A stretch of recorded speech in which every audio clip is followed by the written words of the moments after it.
En Antiguo Cuscatlán cumplimos nuestras promesas. En los últimos 3 años hemos cambiado de alumbrado público a luminarias tecnología LED, amigables con el medio ambiente. Tu seguridad nos importa, por lo que desarrollamos el proyecto Smart City con centro de monitoreo y botones de pánico. En la pandemia hemos entregado canastas solidarias y poseemos nuestro propio sistema de atención médica. Además, surtimos de agua potable a nuestras comunidades. Esto y más, por ti. Nosotros estamos regresando sus impuestos con este tipo de obras. Antiguo, ahora es mejor. Desde el Centro Gripológico de Virogrip se detectan abundantes precipitaciones de mocos. Cambia el clima de la gripe con Virogrip, en jarabe, sobres solubles y gel Capsa M y PM.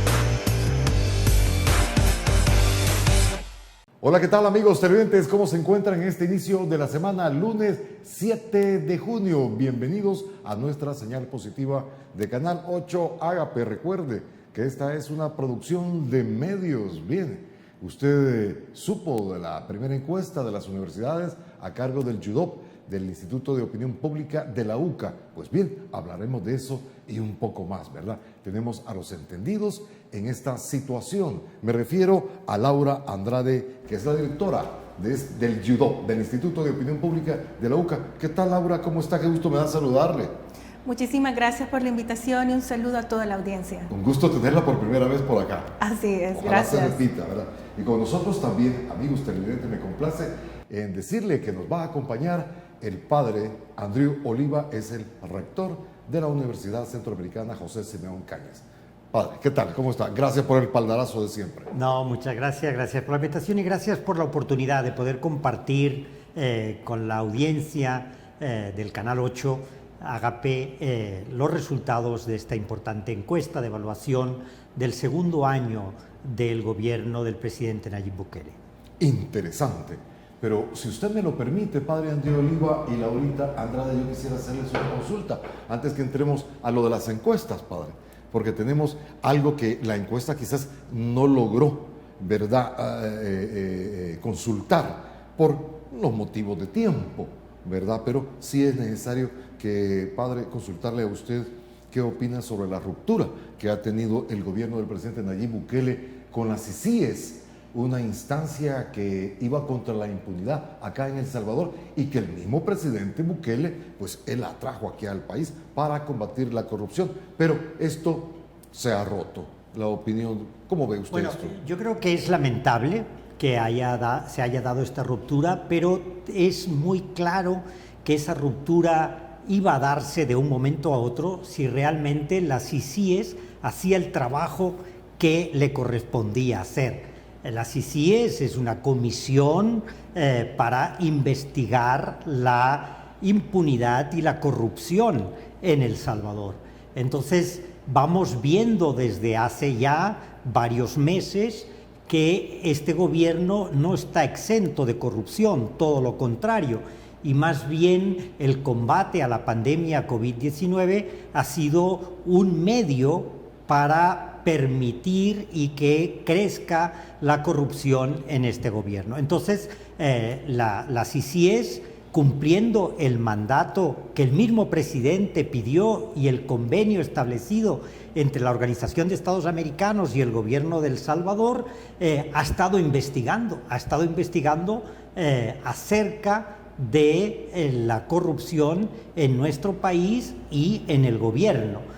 Y entonces la CICIES, como ya hemos visto en el pasado, pues realizó allanamientos en el Ministerio de Salud, también en el Ministerio de Agricultura, dos ministerios que han sido claves durante este tiempo que llevamos de pandemia de COVID-19 y encontró indicios de corrupción, probablemente muchos de ellos con evidencias, y sabemos que llevó 12 casos de corrupción a la Fiscalía de la República y estos casos están bien documentados, ¿no? 12 casos de corrupción dentro del gobierno. Dentro del 12 gobierno, expedientes. Dos expedientes diferentes donde hay indicios de corrupción. Entonces yo creo que, dada esta circunstancia, al presidente Nayib Bukele y a su grupo no les interesa que se conozcan estos 12 casos. Y eso es lo que explica la rápida destitución del fiscal el 1 de mayo. El fiscal se le destituye para evitar que se conozcan estos casos de corrupción. E incluso para destituir al fiscal y que esa destitución no sea declarada inconstitucional, es necesario también sacar de en medio a la Sala de lo Constitucional de la Corte Suprema de Justicia. Entonces, primero se saca a la Sala, después se destituye al fiscal, ambas cosas inconstitucionales, para evitar que esos casos de corrupción que la CICIES ya ha investigado sean conocidos por la opinión pública y los responsables puedan ser llevados ante los tribunales. Entonces, la misma CICIES, en el comunicado que hoy ha sacado, ¿verdad?, dice bien claro que lamentan que se haya roto el convenio que se tenía, el acuerdo, pero a la vez dicen que no pueden trabajar y no pueden hacer el trabajo que se había acordado porque el mismo gobierno ha impedido que se conozcan los casos que ellos han investigado, ¿no?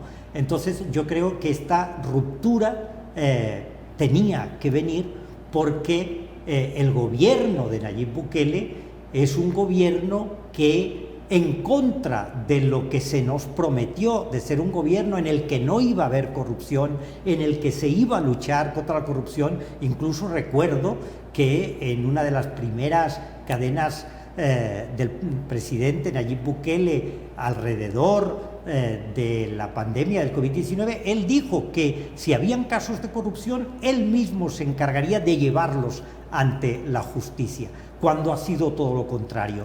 Él ha ocultado cualquier tipo de irregularidad en el uso de los fondos públicos y ha evitado que esos casos de corrupción pues sean llevados ante la justicia y sus responsables pues paguen por los mismos. Es decir, si yo elimino a las autoridades que deberían de cumplir su papel, ¿qué entidad más puede investigar? ¿Esto es impunidad? Esto es impunidad, y la impunidad es la que está organizada para proteger a los miembros del gobierno, porque una cosa es sacar de en medio a las CICIES, la otra es buscar un fiscal que sea obediente a las instrucciones que le den desde Casa Presidencial. Pero también hay otro aspecto muy importante, que es el decreto que aprobó la Asamblea Legislativa, no recuerdo si fue el 4 o el 5 de mayo, ¿verdad?, en su segunda sesión como Asamblea Legislativa, que es también otro decreto que tiene carácter de ley y decreta la impunidad y la inmunidad de todos los funcionarios públicos que han tenido que ver con la lucha contra la pandemia del COVID-19. Y la misma CICIES, en el comunicado hoy de la Organización de Estados Americanos, hace referencia a ello, que esa ley es una ley de impunidad, es una ley que da inmunidad. La ley Alaví que se la conoce. Ley Alaví que se conoce, ¿verdad? Que tiene un nombre muy largo porque es la ley por la adquisición de productos, etcétera, que realmente les da total impunidad a los funcionarios públicos que han tenido que ver o que tengan que ver con el tema de la pandemia. Es ley de la Pero República. también a los proveedores, y es una ley de la República, o sea, no solamente a los funcionarios públicos, sino a aquellos que han proveído estos insumos necesarios para combatir a la pandemia, también son inmunes y tampoco ellos tendrán que pagar si se conocen casos de corrupción. En el fondo lo que se está haciendo es querer ocultar la corrupción, querer negarla, evitar que la población la conozca, y por eso igualmente pues se han neutralizado aquellas instituciones del Estado que tienen que velar por la transparencia, como es el Instituto de Acceso a la Información Pública. Se ha querido también controlar a la Corte de Cuentas para que no investigue los casos de corrupción que puedan haber en el Estado, ¿no? Entonces es todo una red muy bien orquestada, muy bien organizada, muy bien articulada para que no salga a la luz pública el manejo irregular de los fondos públicos.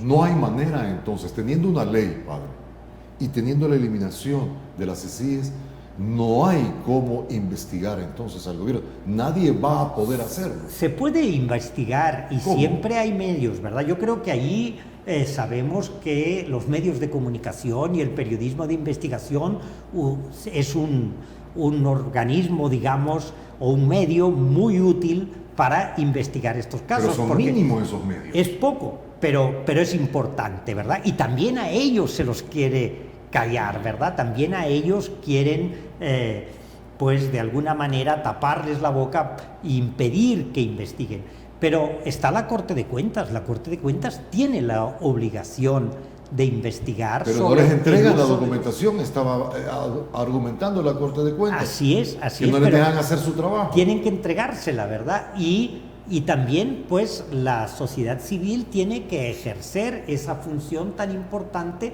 de Contraloría que le corresponde realizar a la sociedad civil. Es realmente muy difícil, ¿verdad? Y yo creo sí, porque que la información de dónde obtenerla. Y es muy importante que la población sea consciente de eso, que no solamente hay corrupción, no solamente hay malversación de los fondos públicos, sino que a la vez, como pues nunca antes, ¿verdad?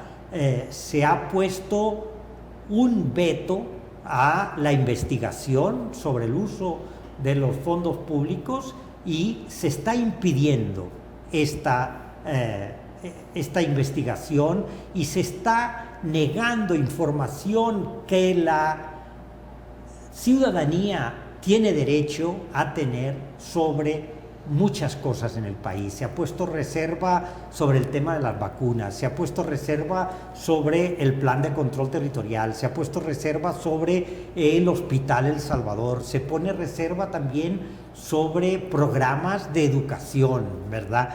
Entonces, de esta manera se está mostrando que se están queriendo ocultar cosas, y cuando se quieren ocultar cosas es porque realmente adentro hay cosas que, si se supieran, serían escandalosas para la población.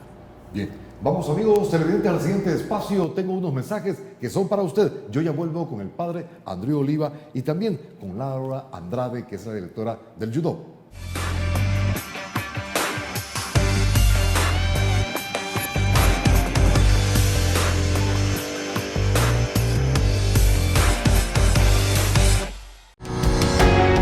Samvar, una empresa que cree en la sostenibilidad ecológica y en la cultura de productos biodegradables en El Salvador, decididos a proveer las mejores soluciones en limpieza, porque cuidar el medio ambiente es tarea de todos.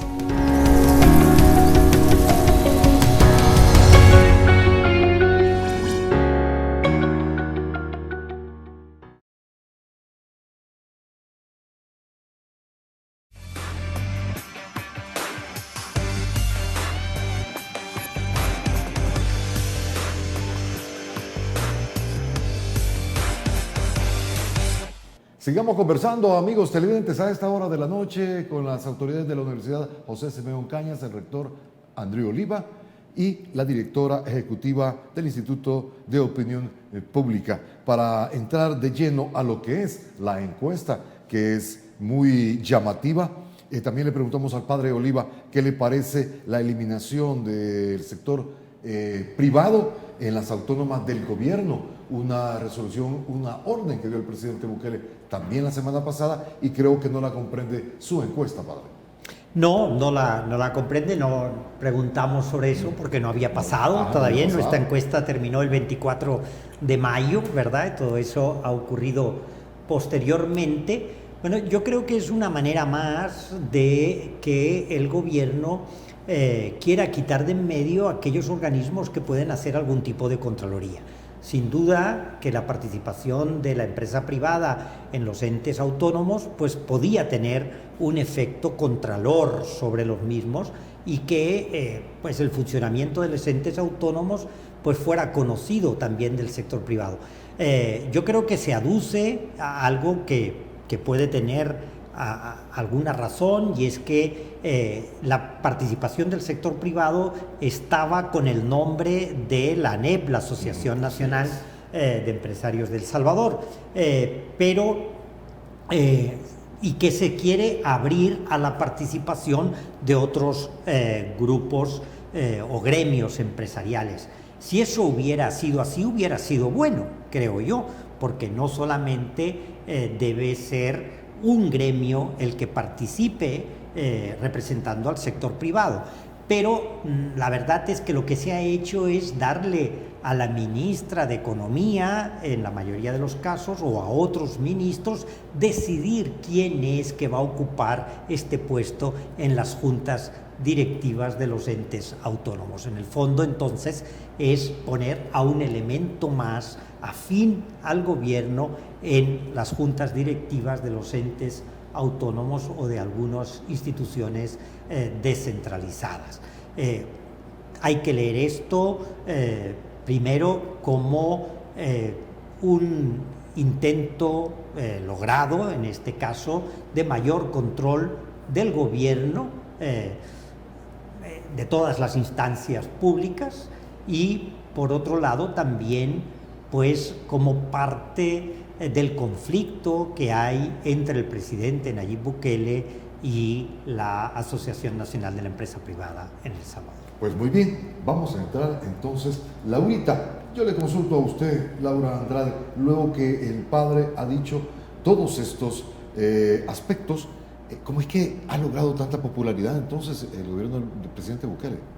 Bueno, nuestro estudio realmente confirma algo que intuíamos a partir de este despliegue publicitario que ha mantenido la administración Bukele en estos 24 meses de gestión.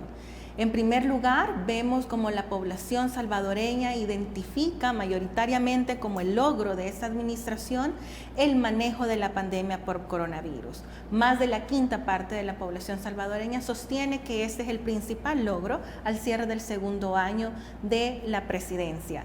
Otro elemento importante es que el 65% de la gente no identifica un fracaso luego de que han pasado 24 meses y también de que han habido distintos señalamientos vinculados a irregularidades en la gestión, no solo de manejos públicos, ¿verdad?, de fondos públicos, sino también de la adquisición de los mismos.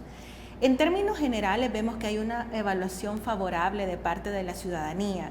Para el 87.5% de la gente considera que esta administración es un cambio positivo, ¿verdad? Correcto. Eso es la lámina que vamos a observar en estos momentos, lo que está observando Laura Andrade, el estudio de producción nuestro, le va a poner, ahí lo tenemos, mire, en su opinión, y por lo que ha visto o oído en este segundo año de gestión, el gobierno del presidente Nayib Bukele representa un cambio positivo o negativo para el país. ¿Nos podría explicar esta lámina, Laura? ¿Cómo no? Vemos que es una poca mayoría, ¿verdad?, una poca proporción de la población salvadoreña que sostiene que esta administración representa un cambio negativo. Y otro dato llamativo que es que en términos comparativos este es un resultado muy parecido al que el UDOP registraba en la línea de base en la evaluación de los primeros 100 días de gestión de esta presidencia. Vamos a ver la segunda lámina que tenemos. Ahí le va a aparecer a usted, amigo televidente, en su receptor de video. Véala usted.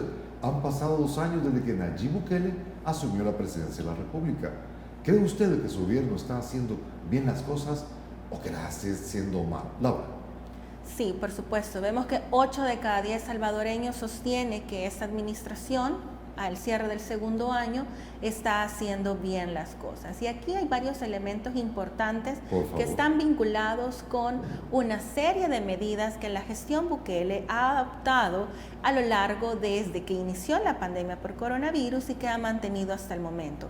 Entre ellas, la implementación de la entrega de la bolsa solidaria, también la extensión de lo que se ha denominado el Plan Control Territorial y la insistencia de la cantidad de días en las que El Salvador ha reportado 0 homicidios y, por supuesto, un elemento importante en este estudio ha implicado la entrega de las computadoras para estudiantes a institutos públicos y escuelas.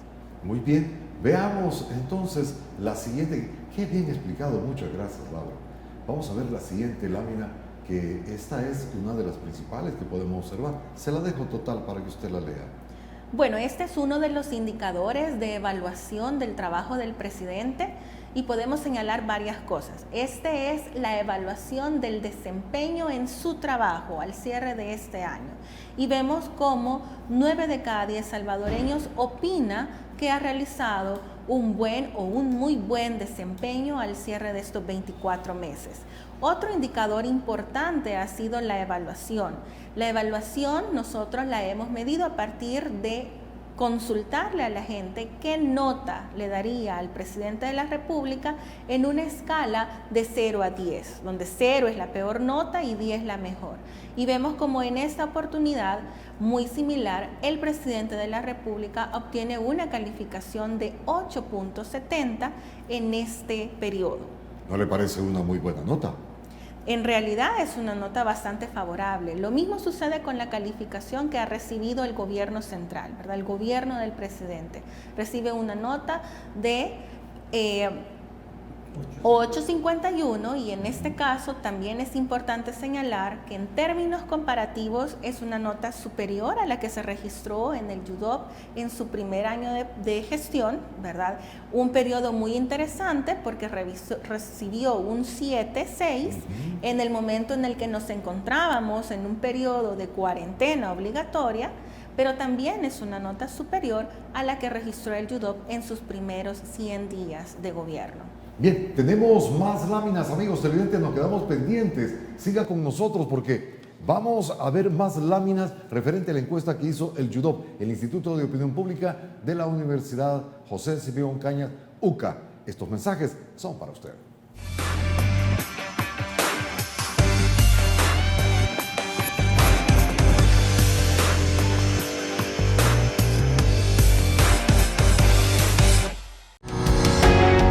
Samvar, una empresa que cree en la sostenibilidad ecológica y en la cultura de productos biodegradables en El Salvador, decididos a proveer las mejores soluciones en limpieza, porque cuidar el medio ambiente es tarea de todos.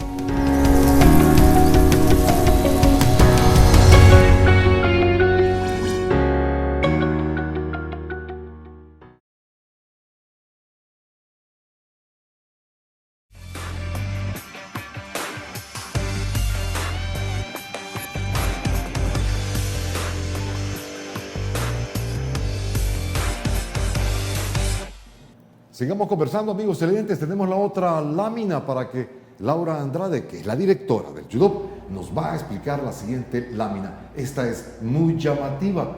Se la dejo porque dice que ¿qué tanto cree usted que el Plan Control Territorial está ayudando a reducir la delincuencia en el país, Laurita? Cómo no, en esta oportunidad vemos como para más de la mitad de la población salvadoreña, el Plan Control Territorial, en su opinión, está ayudando a reducir la delincuencia en el país. Pero aquí resulta sumamente llamativo que en términos comparativos en relación al estudio que realizamos de sus primeros 100 días, hay un descenso importante en el grupo de salvadoreños que ha sostenido en nuestros estudios de opinión que este plan está contribuyendo en algo o en mucho a reducir la delincuencia que vive en el país. Es una reducción de 11 puntos porcentuales. Y esto es importante en términos de que todavía desconocemos qué es, cuáles son las líneas concretas que determina este plan control territorial, cuáles son los objetivos y las metas a alcanzar y también cuál es el mapa, la ruta a seguir para alcanzar estos propósitos. Vemos que es muy difícil evaluar con evidencia empírica el resultado real del plan control territorial ante la ausencia de indicadores, ¿verdad? Y como lo mencionaba el padre Andreu al inicio, ante la imposibilidad de obtener información oficiosa, que es obligación de las autoridades en materia de seguridad pública proporcionar. Pero dígame usted, ¿cuánto se ha invertido en este control de plan territorial? Son millones de dólares, ¿verdad? Y justamente en función de lo que significa para el erario público invertir en una estrategia de este tipo, con más razón es necesario conocer no solo el destino de esos fondos, sino también cuál es el propósito o la meta a alcanzar con esa inversión. Laura, ese baja de 11 puntos porcentuales estará indicando las quejas de las personas que viven en la periferia de El Salvador e interior del Salvador, donde usted no se puede entrar todavía a esos lugares, donde persiste la extorsión y los desaparecidos dicen que han aumentado.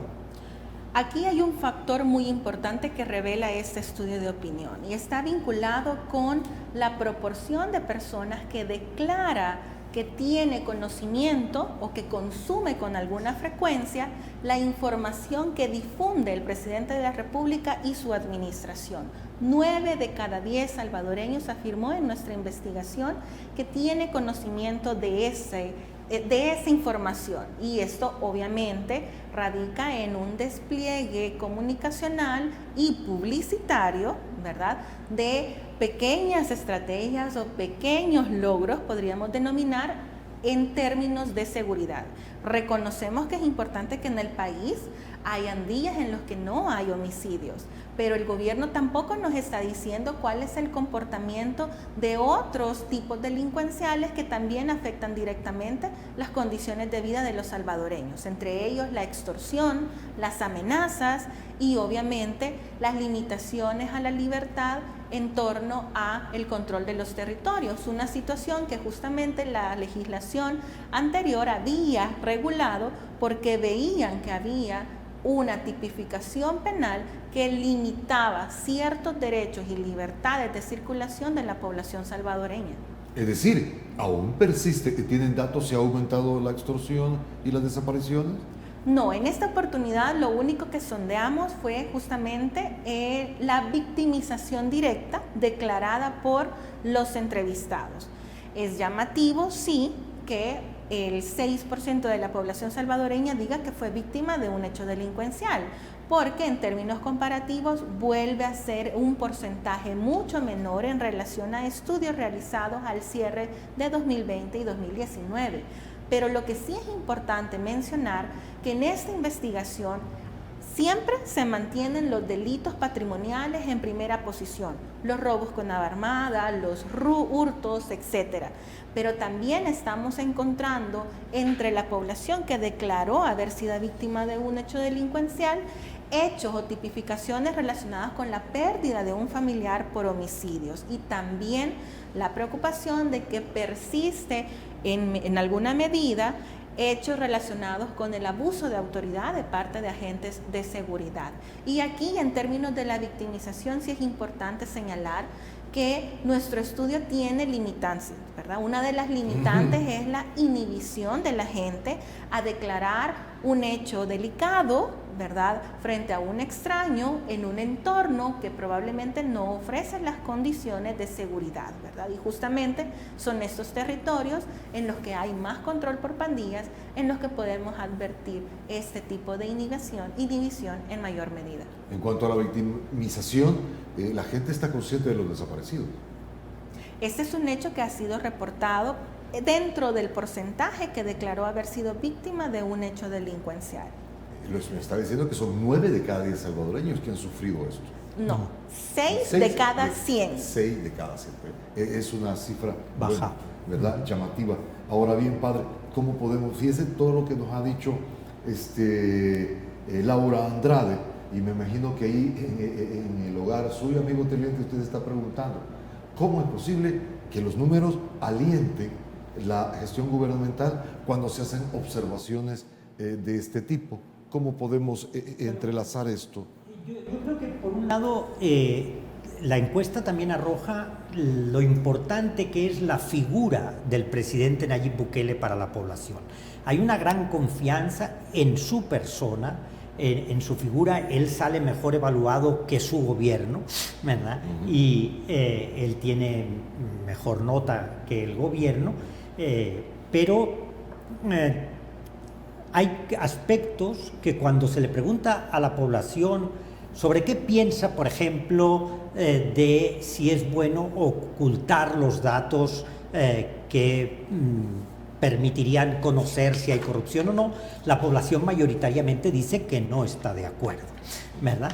Pero cuando se le pregunta si le parece que Nayib Bukele, ¿verdad?, es bueno que haya puesto reserva sobre el tema de las vacunas, por ejemplo, la población en menor medida dice que no, ¿verdad? Entonces, la figura del presidente que pues agrada a la población y que ha logrado tener mucha confianza entre la población, hace que actos que se consideran que no son correctos, cuando lo hace el presidente se considera que son más correctos, ¿verdad? Se le da al presidente como una mayor permisividad sobre esos actos que en general, si los hace cualquiera, no nos parecen bien, pero si les hace el presidente no nos parece tan mal, ¿verdad? Eso ocurre también en las familias, ¿verdad? Si un amigo nuestro o un familiar nuestro tiene un problema, comete un delito, somos más flexibles, comprensibles que si lo hace un extraño, ¿verdad? Entonces, eso es un aspecto importante. Por otro lado, la población evalúa mejor o peor al presidente en la medida en que considera que estos hechos relevantes que son considerados buenos del gobierno de Nayib Bukele, como es el Hospital El Salvador, la Bolsa Solidaria, el Plan de Control Territorial, los 300 boes, eso, en la medida en que ha sido beneficiario de estos aspectos, ¿verdad?, también evalúa mejor al presidente, ¿verdad? En aquellos que no han sido beneficiarios de esos aspectos, pues entonces no evalúan tan bien la acción del presidente. Pero algo que es importante es que este apoyo al presidente no es un apoyo ni monolítico, ¿verdad?, ni tan sólido, ¿verdad? Y en la medida en que se vayan dando estas situaciones que ya estamos viviendo en el país, como las sospechas de corrupción, ¿verdad?, como la falta de transparencia, como que el gobierno no responde a las expectativas que tiene la población, en esa medida va a ir bajando el respaldo al presidente. Hemos encontrado una correlación muy interesante. El 90.8% de la población considera, como hemos visto en la lámina, que el trabajo del presidente es bueno o muy bueno, el 90.8%. Pero si analizamos este 90.8% de la población, ¿qué piensa sobre la reserva de la información de los gastos que se están haciendo o se han hecho para prevenir el COVID-19? Allí el 45.47% de la población dice que está en desacuerdo, ¿verdad?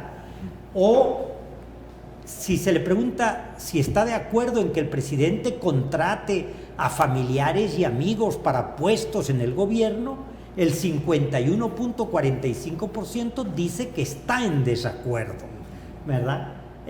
O sobre el bloqueo a la información sobre posibles actos de corrupción, más de la mitad, más del 50%, un 51.39% dice estar en desacuerdo, ¿verdad?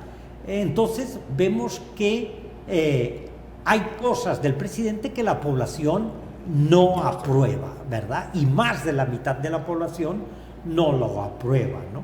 De este 90.8% que considera que el trabajo del presidente es bueno o muy bueno, el 32.97%, ¿verdad?, no aprueban la falta de transparencia, y solo un 47.77% le darían un amplio respaldo a estos aspectos en los que el presidente ha roto o ha quebrado el orden constitucional.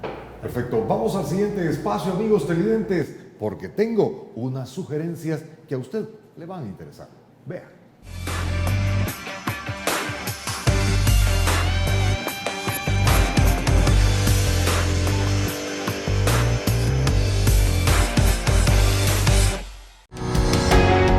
Samvar, una empresa que cree en la sostenibilidad ecológica y en la cultura de productos biodegradables en El Salvador, decididos a proveer las mejores soluciones en limpieza, porque cuidar el medio ambiente es tarea de todos.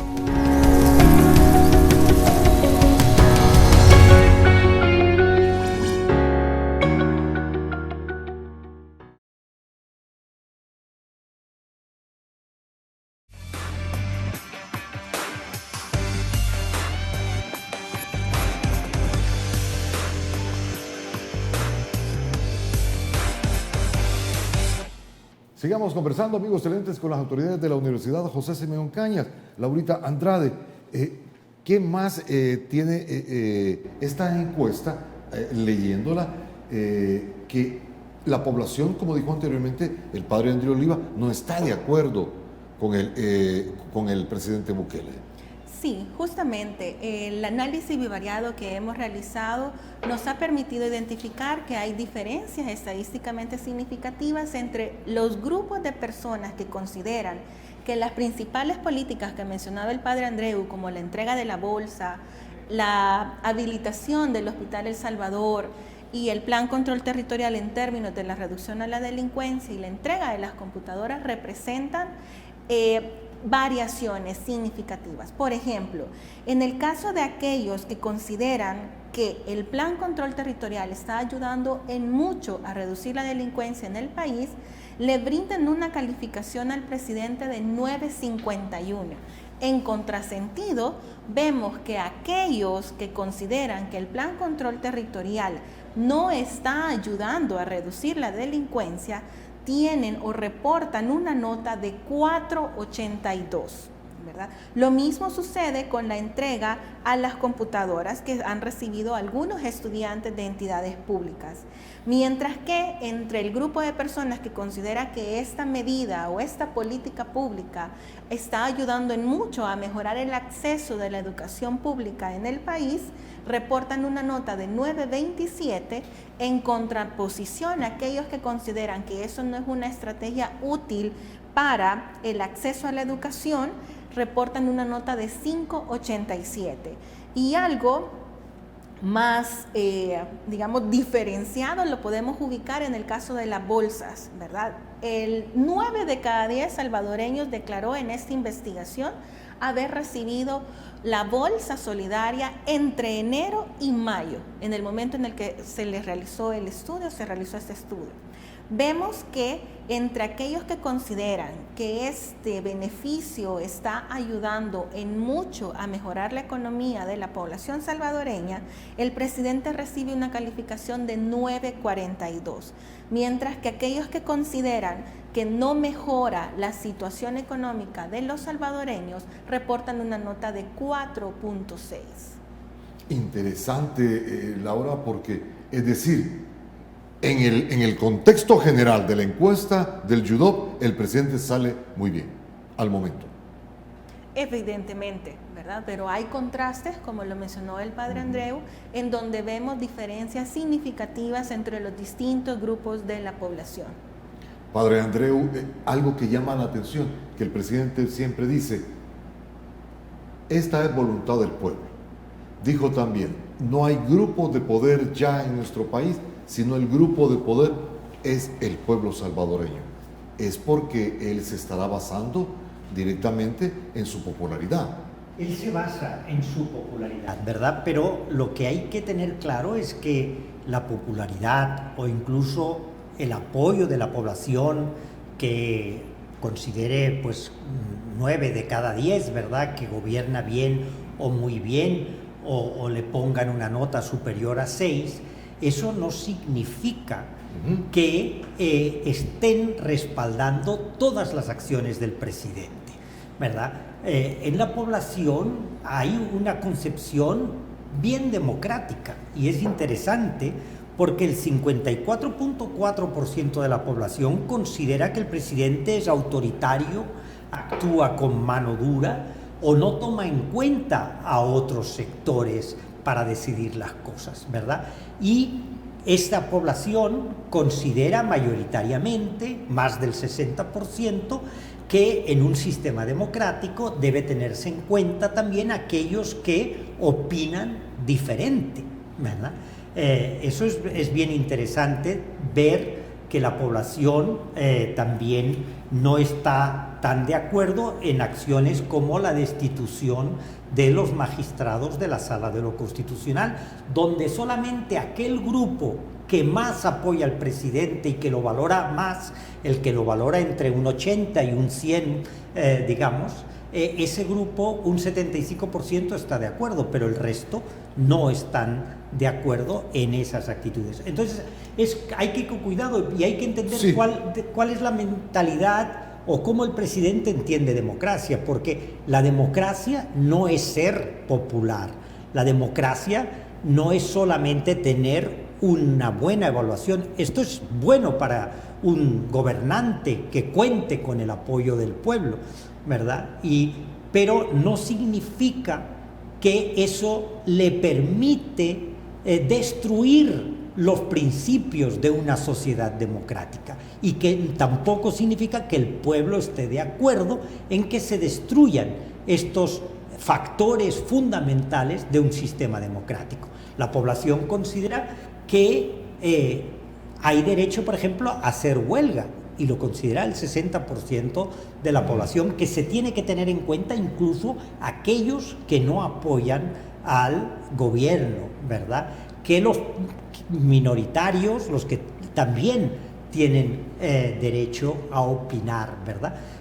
Son los derechos democráticos. Entonces, el presidente confunde, creo yo, su popularidad con que eso significa que el pueblo va a apoyar todo lo que haga y que todo lo que él hace es lo que la población considera que es bueno, por un lado.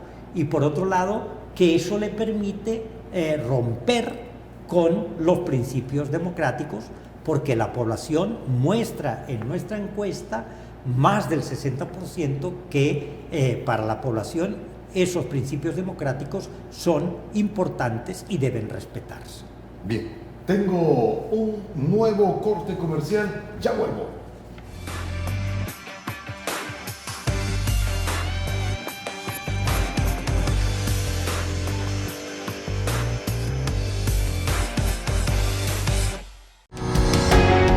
Samvar, una empresa que cree en la sostenibilidad ecológica y en la cultura de productos biodegradables en El Salvador, decididos a proveer las mejores soluciones en limpieza, porque cuidar el medio ambiente es tarea de todos.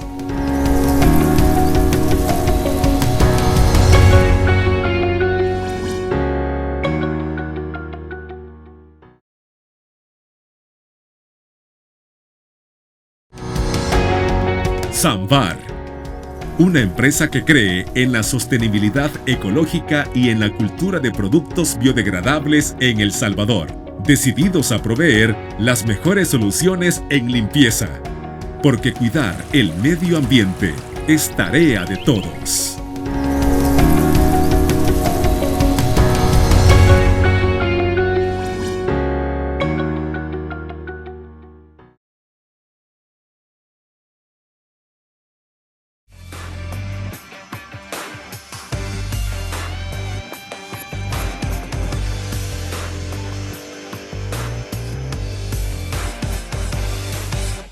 Padre Andrew Oliva, tenemos poco tiempo y yo sí quisiera consultarle porque me lo están pidiendo la gente.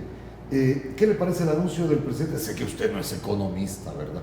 Lo sé perfectamente, pero una consideración habrá sobre esta puesta en marcha, él lo ha anunciado del Bitcoin. Bueno, en primer lugar, lo que hay que decir sobre el Bitcoin es que es lo que se llaman criptomonedas. Así es. Esas monedas no tienen ningún tipo de respaldo, ¿verdad? Son monedas que normalmente se basan en la especulación y en el caso del Bitcoin, que quizás es la de las criptomonedas, es la que más conocida está entre la población, pues tienen una gran volatilidad. El Bitcoin, un día usted puede ganar un 30%, al día siguiente perder un 70% y son muy vulnerables ante algunas declaraciones. Por ejemplo, cuando el presidente de Tesla dijo que no iba a aceptar el Bitcoin para pagar los vehículos eléctricos que fabrica Tesla, ese se desplomó su valor en un 25%, ¿verdad? Posteriormente también el gobierno chino hizo unas declaraciones en que el Bitcoin, no recuerdo pero exactamente cuál eran, pero que no iba a trabajar con esa criptomoneda y se volvió a desplomar el valor de esta criptomoneda. Estas monedas son como un poco ir a jugar a una casa de juegos, ¿verdad? Entonces puedes tener la suerte que te toque y entonces tienes una gran ganancia, pero puede ser que pierdas y pierdes también una gran cantidad de dinero. Entonces hasta ahora no hay ningún gobierno que haya considerado ni el Bitcoin ni ninguna otra criptomoneda como una moneda de circulación legal en el país, ¿verdad? Sí se pueden hacer transacciones y no están prohibidas las transacciones, pero no es una moneda de curso legal en ninguna parte, y eso, hacerlo de curso legal, creo yo que puede llevar a la población a confiarse en que esta moneda tenga pues una cierta estabilidad, cuando es una moneda que está sujeta a grandes variaciones en su valor. Entonces yo creo que eso puede llevar a engaño a la población, incluso que la población adquiera esta moneda, que se puede adquirir a través de medios digitales y pues poder perder una buena parte de la inversión que uno haya hecho. Por otro lado, también las criptomonedas son conocidas como monedas que permiten el lavado de dinero, ¿verdad? Y eso pondría al país en una situación bien peligrosa, porque podría bajar la confianza respecto a la manera como en El Salvador se maneja el dinero, y que personas inescrupulosas pudieran utilizar El Salvador para realizar operaciones de lavado de dinero. Muchas gracias por su presencia, padre. Le agradecemos mucho, padre Andrew Oliva, y esperamos siempre ese espaldarazo. Muchas gracias, Laurita, Alfredo. le agradecemos enormemente. ¿Y para cuándo tiene la próxima encuesta? Bueno, definitivamente estamos para el cierre del año, ¿verdad? Con nuestra evaluación de gobierno, pero si tenemos un estudio en este ínterin, con mucho gusto estaremos aquí acompañándoles. Pero sobre todo, gracias a usted, amigo televidente, que nos ha acompañado esta hora. De seguro, el día de mañana, si Dios quiere, tendremos más. Por ahora, un buen descanso.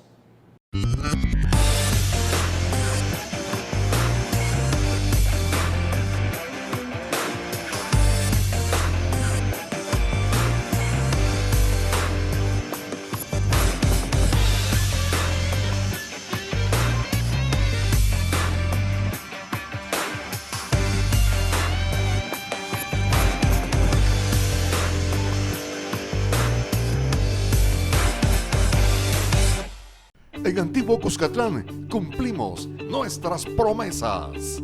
En los últimos 3 años hemos cambiado de alumbrado público a luminarias tecnología LED, amigables con el medio ambiente. Tu seguridad nos importa, por lo que desarrollamos el proyecto Smart City con centro de monitoreo y botones de pánico. En la pandemia, Hemos entregado canastas solidarias y poseemos nuestro propio sistema de atención médica. Además, surtimos de agua potable a nuestras comunidades. Esto y más, por ti. Nosotros estamos regresando sus impuestos con este tipo de obras. Antiguo, ahora es mejor. Desde el Centro Gripológico de Virogrip se detectan abundantes precipitaciones de mocos. Cambia el clima de la gripe con Virogrip, en jarabe, sobres solubles y gel Capsa M y PM.